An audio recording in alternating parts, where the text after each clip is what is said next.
Hello, welcome back to Diary of a Creator. If this is your first time here, welcome. I am Victoria, the Soul-Led Career Coach, and this is a channel for ambitious, freedom-seeking souls like me who refuse to settle for the ordinary.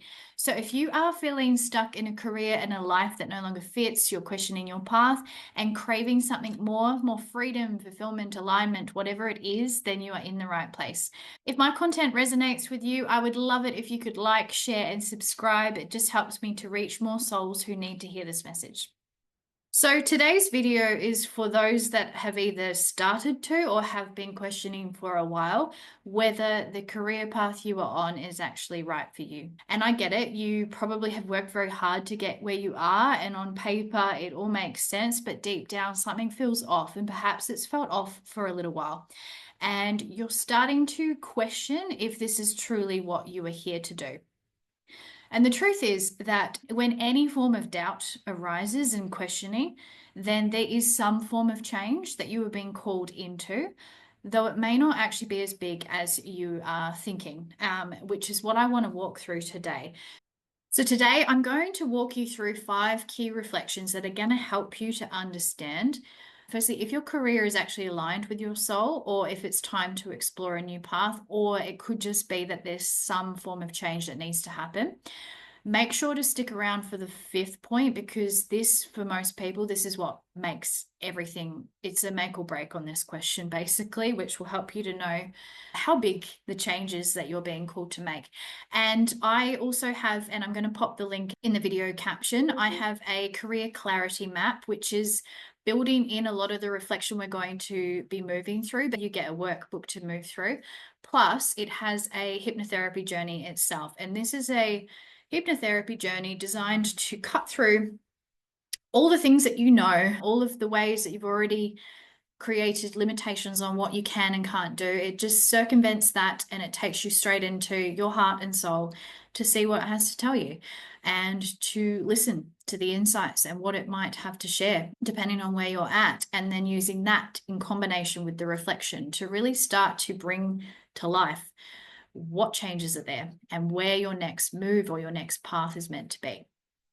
Now, before we go into the 5 reflections, I wanted to touch on more of the conditioning mind aspects as to how we all actually end up in the career paths that we are, and how we also wind up in this situation where, based on statistics, 80% of people in corporate jobs in particular are unhappy. And this is because the way we end up in career paths is not factoring fulfillment. It is entirely measured off of something very different. And we need to become really aware of how we've ended up in the path that we have, because the path that we take is way more dictated by our upbringing and the conditioning that we were exposed to than we will even be aware of. And so what I mean by that is your family, but also your schooling environment and all of these very impressionable years in terms of what messaging you would have been getting and receiving in terms of what is success and what is not.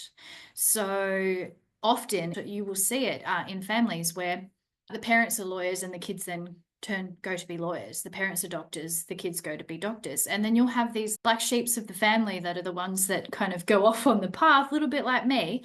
But by and large, you will start to see a pattern. So the way we more often approach career paths in terms of picking them, and then a lot of us will stick in them for a while because that's what we've been taught to do, is kind of just build and build and build. But we really pick them based on what we're good at in combination with what the most acceptable path is for us. And that, as I said, it comes from your upbringing in terms of what messaging you were receiving around what is success, how to earn money. This is very intertwined with the masculine figure in your family. I need to make a note that the masculine figure in terms of an energy isn't always the male figure. It can be the female figure too. And this is why we end up in situations where 80% of people aren't happy. We are far more susceptible at those ages to these dynamics of what teachers say, people around us are doing, family, and all of these things. And so we kind of work in this combination of what are we good at and where's the most validated path to success.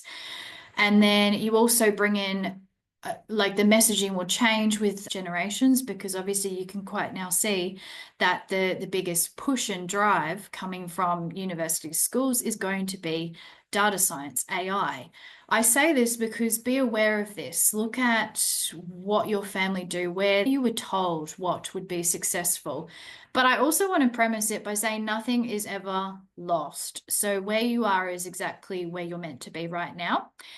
You'll know by the end of the video if it's time to start pursuing more of a soul-led path, aka a path of fulfillment and purpose and passion, especially that last point as well. But just know that when you do step in to follow more of your heart and your soul into your path, you're going to realize that all of your path has been part of it. And you might be in the avoidance energy right now, because I definitely was. Like, I hated corporate so much that I just want out, out, out, out, out. But there were so many skills and lessons that I had and conquered in that career path that I am forever grateful for. It was totally and completely part of where I am now, because it's not a coincidence that of all of the corporate fields, I ended up in behavioral science of understanding human behavior.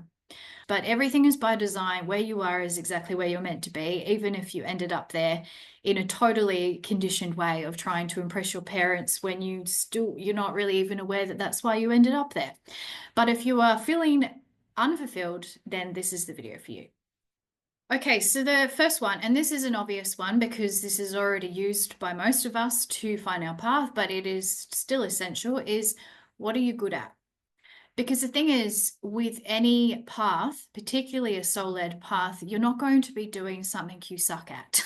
Why? Because when we suck at things, it doesn't do wonders for the confidence. If you've ever been in a work environment where there are underperformers, you will notice that they get worse and worse and worse rather than better, because when we get constant feedback that we're not good at something, it starts to erode our confidence.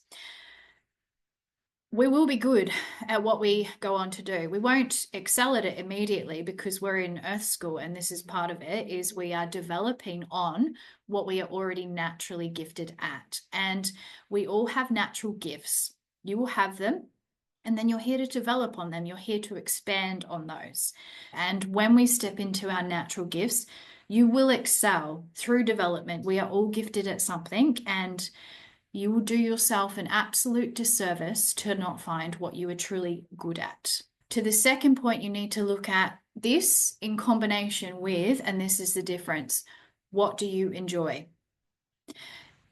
Because I want to say this quote, just because you can doesn't mean you should, right? Now, if you were to take my academic where I excelled, it was always numbers, in particular accounting.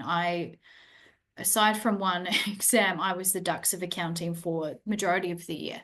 I did that without any study. It is just a natural skill of mine. My dad is an accountant. I hate it. You could not pick a worse, like, anything. It is way too structured. It is just rule-based. There's no creativity. It would literally suck the life out of me. Good at it, hate it. This is the thing. A lot of people will do it because they can excel at certain things. But just because you can does not mean you should. If you are missing the dynamic of the enjoyment, then it's not there. Because when we don't have enjoyment in what we are good at, where we will muster the energy to keep going and to keep developing is actually from a place of needing validation. It's not from our own energy. When you match what you are good at with what you enjoy, you will have a natural energy to lean into that, to develop it and build in it over time. On those first 2 points, look at them together. Do not look at them separate, because you can't have something you're good at and you don't enjoy. It's not going to sustain. This is where your lack of fulfillment comes, because there is a gap. There is a gap there where you're almost forcing energy to go into it and you don't want to.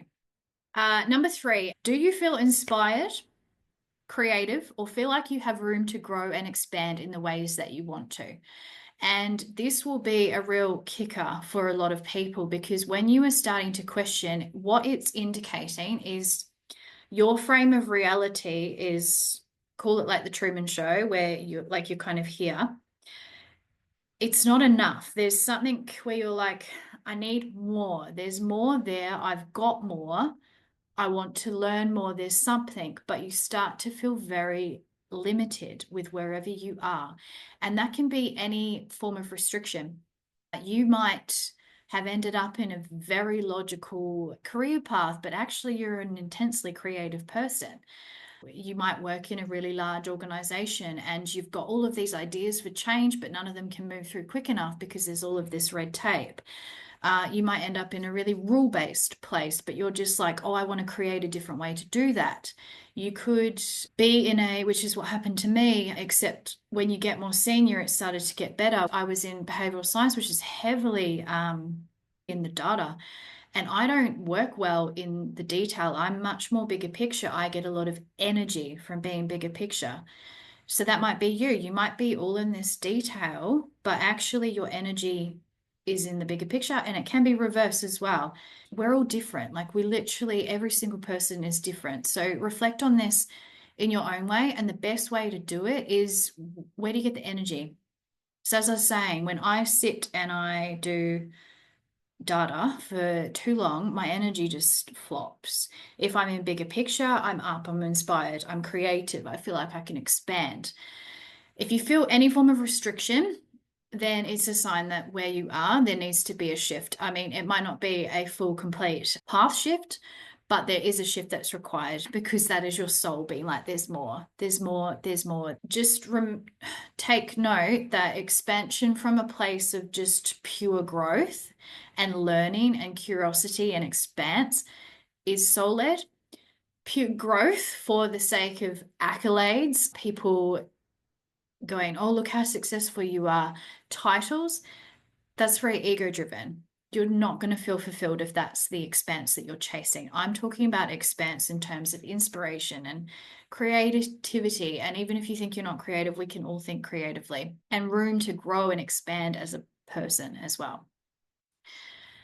The fourth one, and this one became evident for me, particularly because during my bridging period, I've picked up work doing what I used to do, and I've really loved it. I'm working with organizations that are doing really creative things. They're smaller, some of them are startups. They're very passion and purpose led, and I'm using my skill base. Because the fourth one is it the right environment? And this is a critical one, because if I strip away all of the corporate environment, I actually really did enjoy a lot of the work that I did. I liked the specifics of the work I did. I would also have changed certain dynamics, as in worked on more purposeful projects with clients that are actually wanting to change the world, not be greedy. That was number one. I don't really want to feed into consumerism, just from my personal purpose, soul-led experience. But also the environment of corporate was incredibly harsh for me. I really sucked at playing the game. I don't like any form of things being unfair or power play. Obviously, like, you can hear that corporate environment just wasn't for me. It is not conducive to my soul. Just period. I find that my energy goes very heavily on almost creating a safety and a protection in the environment itself, rather than actually on anything else. And they do say that the number one form of dissatisfaction with corporate workers is people. I can see that. That was it for me too. So reflect on that, because it might not be what you do, it might be who you're doing it with. You might be a person that thrives in it, or you might be like me and you find that your energy gets entirely drained. You feel the need to fight, defend yourself. Just really reflect on the environment. Maybe you work better being in an office. Maybe you work better working from home. Maybe you work better in silence. Maybe you work better in noise. You might work better in collaboration. All of these things are environmental, and they have a much bigger role on dissatisfaction than you will ever be aware of, honestly. And it's why a lot of people will make these changes and they will become grass is always greener change because they haven't factored this in. Because if you're going to a company that has the same environment, chances are you're going to feel the same because the environmental aspects will be quite critical. Who you work with is very critical. And I've even found on the other side, working for myself, that I missed some of the collaboration. Not all of it. I like being in full control of what I do. I don't like being micromanaged. Shocker, given the channel. I like to be on my own schedule, do my own thing, but I like to be in collaboration with people. Environment is really, really critical. And you might even find that environment is the only thing that is disrupting your dissatisfaction. And that could be the truth.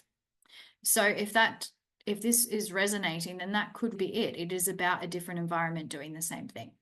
Or it could be using your skills in a more purposeful way. Because everything is for a purpose. The skills you are gathering are all going to take you to wherever you're meant to go in the next spot. Whether that is to pursue a soul-led path or to make some tweaks and changes to where you are. We are all on our own timeline. You need to trust your own gut and intuition on this. And this final question is really going to be the kicker, because if you can't answer yes to this, then it's pretty conclusive, to be honest. The final one is, does your career bring you meaning and purpose? If the answer is no, and you are questioning your career path, then you've already got your answer, because you almost don't even need to reflect on the rest. If you can't answer yes to this in any regard, then you are being called into a soul-led path. And the thing with this to note is this push or this drive for more meaning and purpose, it doesn't go away. It was ultimately my kicker, because as I was saying in the previous one, working with clients that are feeding into things I don't believe in, all of these different values that I had, I loved a lot of the work that I did because it was very strategic, but it was all geared for the wrong swing of life, shall we say. And I didn't feel meaning and purpose in what I did. I actually found that a lot of it was very meaningless, which was the problem. I remember when I was a grad, I used to want to work for FMCGs. I just found that they were like really creative with their branding. And I was like, that's the cream of the crop. A year in to my career in market research at the time, I was like, oh my God, they're full of shit. I don't ever want to work for these companies again. I wasn't even actually fully awake or aware of what consumerism was. I just thought it was a bit silly to be doing research on like biscuits. But then fast forward to now, to my awakening of all of the consumerism tactics and strategies and all of that, and I just fundamentally just do not support it at all. So that was my kicker. Meaning and purpose has always been my kicker. That was always what I was seeking.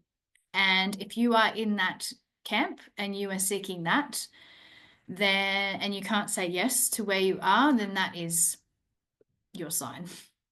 And the reason why I say it is the sign is because the craving and the search won't get quieter. It will get louder, because this is your soul's voice at the end of the day. It is your soul pulling you to start investigating, what am I here for? Who am I? And this is the issue, I guess, with the workplace and the market these days, is we are all, the way that we're brought into it is we're almost forced to fit ourselves into careers rather than the other way around. Yes, you do need to meet the market where they are, but that comes after, because instead of trying to fit yourself into a round hole and you're a square peg, you need to work out what that square peg is, all of the dynamics of it, and then guide it that way. So finding the opportunities through the lens of who you are, what you are here for, what you are gifted at, rather than trying to fit yourself somewhere where you just don't fit, which is why we are where we are. And a lot of people will say, and I'm not going to lie, like this thought process has hit me a couple of times when things get really hard, that we shouldn't try and find purpose and meaning through work. Work is just work and it's for money. Fine. If you want to spend however many hours of the rest of your life doing that, that's your choice. You can do that. I refuse to settle for that. And I don't think we came here to work 40 hours a week and earn money and be in a slavery system. I think we came here to work out how to get the fuck out of it. At least some of us, anyway. So, yeah, I guess everything is a choice and we can only move on our own timeline as well. That's the other thing, is we can't force. But if your answer to the last one is 5, then you're being called into a soul-led career path.